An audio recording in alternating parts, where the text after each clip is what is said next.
Cuando se piensa en la guerra en el Pacífico, la imaginación suele viajar a playas tropicales, selvas húmedas y mares azules. Pero existe una campaña completamente distinta, casi borrada de la memoria colectiva, que se libró en condiciones opuestas, frío extremo, niebla permanente y un aislamiento absoluto. Esa fue la campaña de las Islas Aleutianas, y su episodio más brutal ocurrió en la remota isla Attu, donde la guerra se peleó no solo contra un enemigo humano, sino contra el clima mismo. Attu se encuentra en el extremo occidental de Alaska, más cerca de Asia que del resto de Estados Unidos. Era una isla inhóspita incluso antes de la guerra, montañosa, sin árboles, azotada por vientos constantes y cubierta de niebla durante gran parte del año. Para cualquier estratega tradicional, era un lugar sin valor real. Precisamente por eso, su ocupación en 1942 tomó por sorpresa a Washington. Por primera vez desde el siglo XIX, fuerzas extranjeras habían ocupado territorio estadounidense. La decisión japonesa de ocupar Attu y la vecina Kiska formó parte de una maniobra estratégica secundaria, destinada a distraer recursos estadounidenses y proteger el flanco norte del imperio. No se esperaba que esas islas se convirtieran en campos de batalla decisivos. Sin embargo, su valor simbólico fue enorme. Permitir que Japón mantuviera una bandera en suelo estadounidense era políticamente inaceptable. Attu debía ser recuperada, sin importar el costo ni las condiciones. Durante meses, la guerra en las Aleutianas quedó relegada a un segundo plano. El clima impedía operaciones aéreas regulares, los mares eran traicioneros y la logística era un infierno.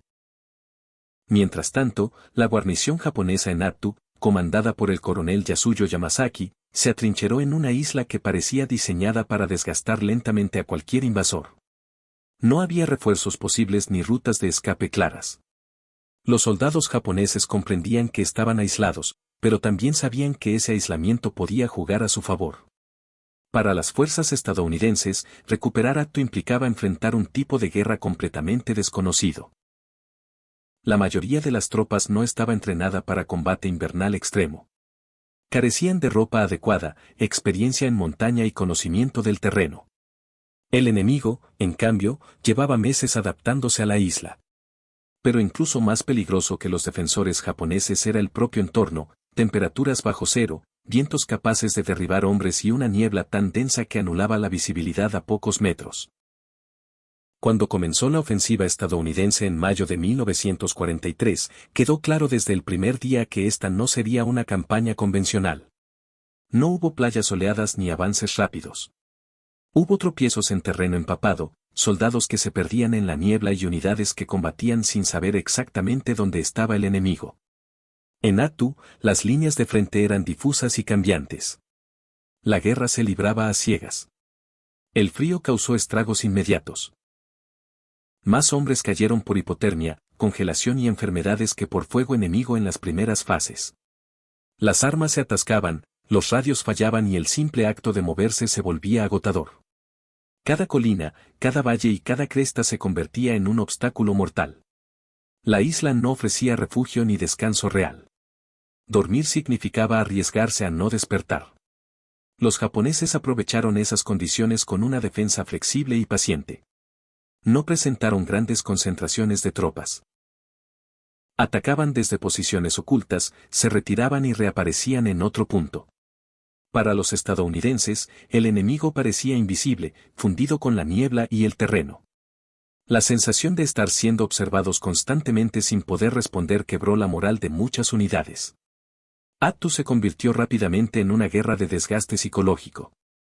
Los soldados luchaban empapados, hambrientos y exhaustos, sin una percepción clara de avance. La isla parecía resistirse a ser conquistada, como si el propio paisaje rechazara la presencia humana. Cada día sin progreso tangible aumentaba la frustración y el miedo. Esta campaña, olvidada incluso en muchos relatos de la Segunda Guerra Mundial, fue una de las más duras en términos de condiciones ambientales. No por el número de tropas involucradas, sino por la forma en que el entorno convirtió cada operación en una prueba de supervivencia. Attu no fue solo una isla ocupada. Fue un recordatorio brutal de que la guerra puede llegar incluso a los lugares más inhóspitos del planeta. Antes de continuar con el video, recuerda suscribirte si estás disfrutando y aprendiendo algo nuevo. Apoya al canal con un like y comenta qué otras batallas quisieras escuchar.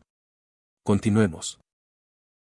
A medida que las fuerzas estadounidenses avanzaron hacia el interior de Attu, la campaña dejó de ser una operación de recuperación territorial y se transformó en una lucha caótica por sobrevivir en un entorno hostil.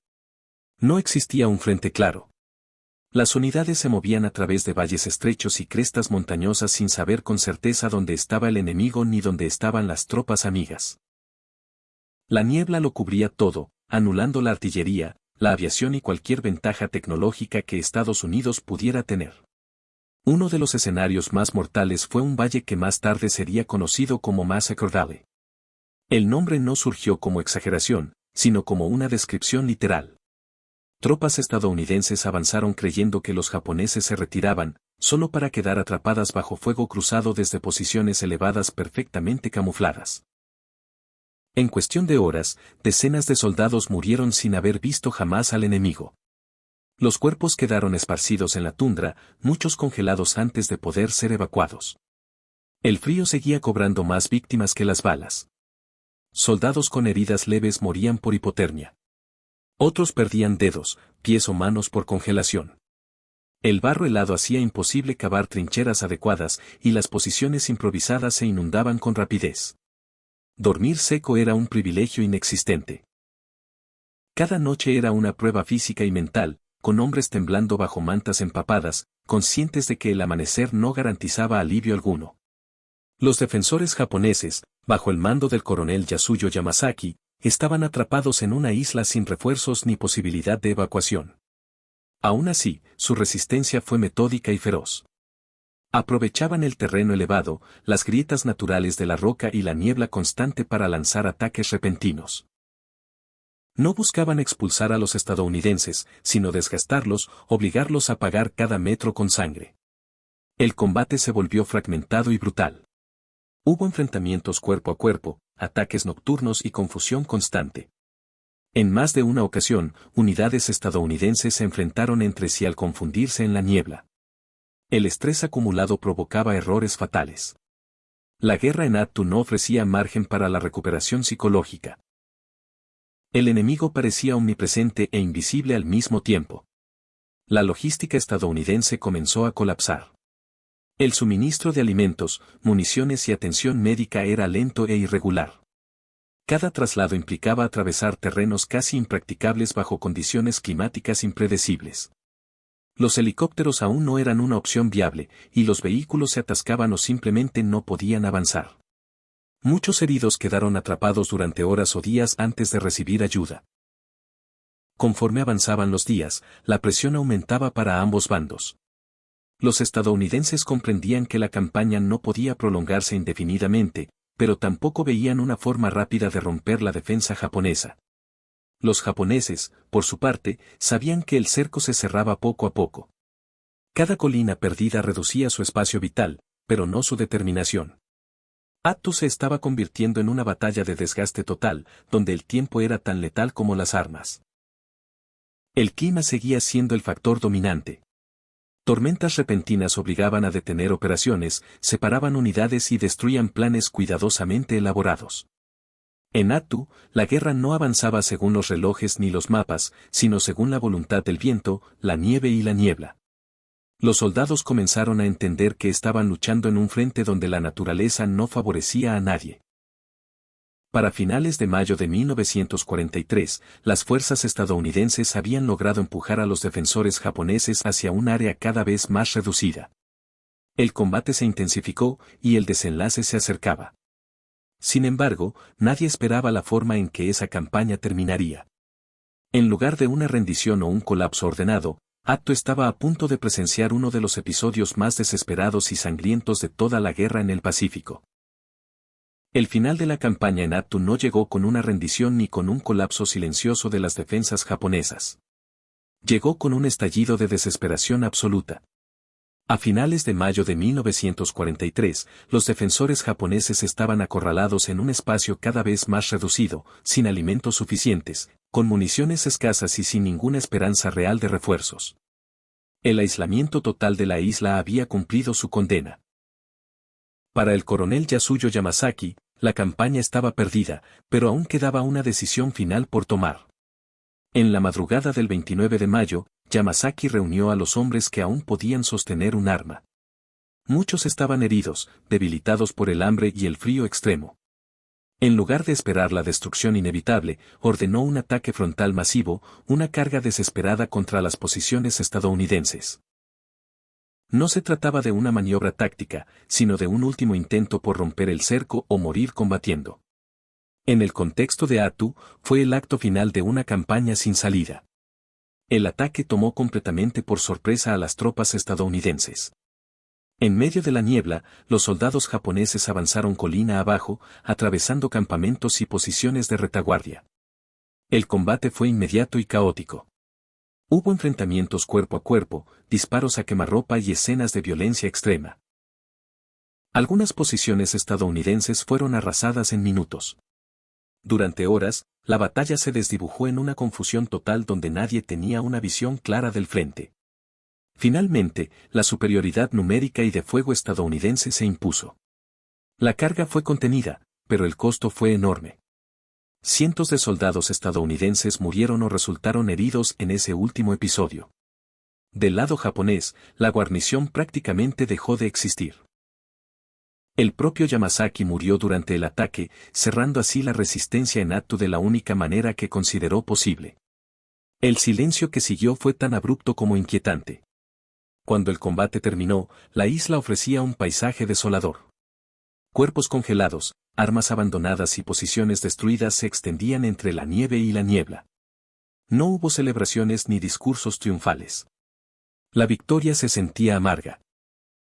Estados Unidos había recuperado territorio propio, pero a un precio desproporcionado para una isla remota y estratégicamente limitada.